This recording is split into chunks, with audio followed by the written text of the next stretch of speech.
Halo, salam sejahtera bagi kita semua. Salam sejawat teman-temanku semua tenaga kesehatan yang berjuang untuk menjadi abdi negara. Sebelum kita membahas tentang informasi PPPK dan CPNS, jangan lupa subscribe dan share apabila info ini bermanfaat untuk Anda. Pemerintah akan mengangkat tenaga kesehatan yang bukan aparatur sipil negara, non-ASN, menjadi pegawai pemerintah dengan perjanjian kerja (PPPK), di saat masih kurangnya jumlah tenaga kesehatan terutama di puskesmas dan rumah sakit pemerintah daerah. Lebih dari 200.000 tenaga kesehatan non-ASN, seperti tenaga honorer, diharapkan dapat beralih status menjadi PPPK tahun ini dan tahun depan seiring dengan mulai berlakunya aturan pemerintah yang menghentikan perekrutan pegawai honorer di 2023. Dengan kebijakan ini, para tenaga kesehatan honorer atau non-ASN yang berada di seluruh Indonesia dapat lebih tenang bekerja karena masa depannya sudah bisa lebih jelas.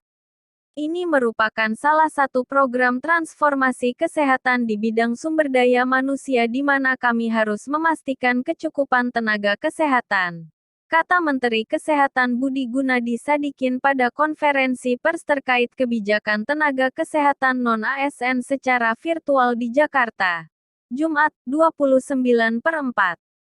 Kebijakan tersebut tak lepas dari kesepakatan antara Menteri Kesehatan, Menteri Pendidikan, Kebudayaan, Riset, dan Teknologi Republik Indonesia, Menteri Pendayagunaan Aparatur Negara dan Reformasi Birokrasi.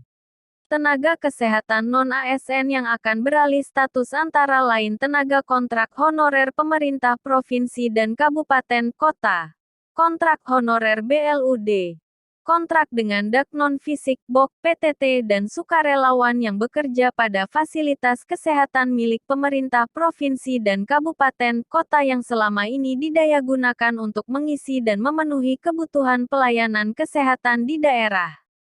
Proses yang telah dilakukan Kemenkes melalui Direktorat Jenderal Tenaga Kesehatan dalam rangka persiapan pengadaan PPPK Tenaga Kesehatan 2022 yaitu A. Pendataan tenaga kesehatan non-ASN di seluruh Fasyankes milik pemerintah provinsi dan kabupaten kota melalui Sistem Informasi SDM Kesehatan.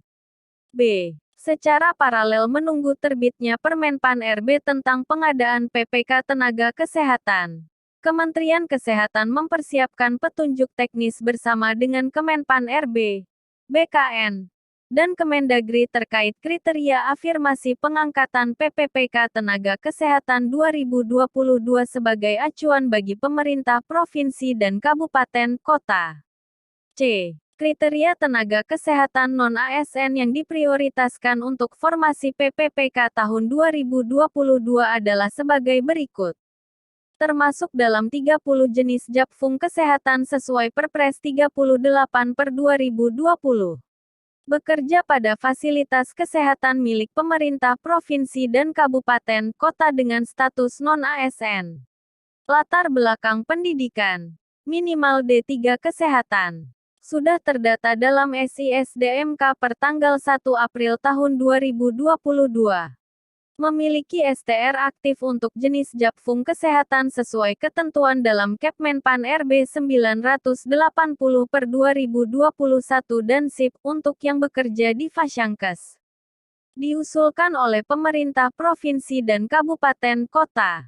Kemenkes juga telah melakukan sosialisasi dan advokasi pada tanggal 19 sampai 21 April tahun 2022 kepada Dinas Kesehatan, Badan Kepegawaian Daerah (BKD), Biro Organisasi, Badan Pengelola Keuangan dan Aset Daerah (BPKAD) serta Badan Perencanaan Pembangunan Daerah (Bapeda) di seluruh pemerintah provinsi dan kabupaten kota terkait proses pengangkatan tenaga non-ASN menjadi PPPK tahun 2022. Kami juga sudah menyampaikan sosialisasi ke seluruh daerah, ke pemerintah daerah dan sudah mulai masuk data-datanya. Sampai sekarang ada lebih dari 200.000 tenaga kesehatan dengan status honorer yang sudah menyampaikan data-datanya ke Kemenkes untuk bisa diproses sebagai calon ASN dan atau juga PPPK, ucap Menkes. Kita akan prioritaskan peralihan status 200,000 lebih tenaga kesehatan ini dulu sebelum melakukan perekrutan yang baru karena mereka sudah terbukti dalam bekerja dan sudah lama berbakti kepada pemerintah daerah maupun pemerintah pusat.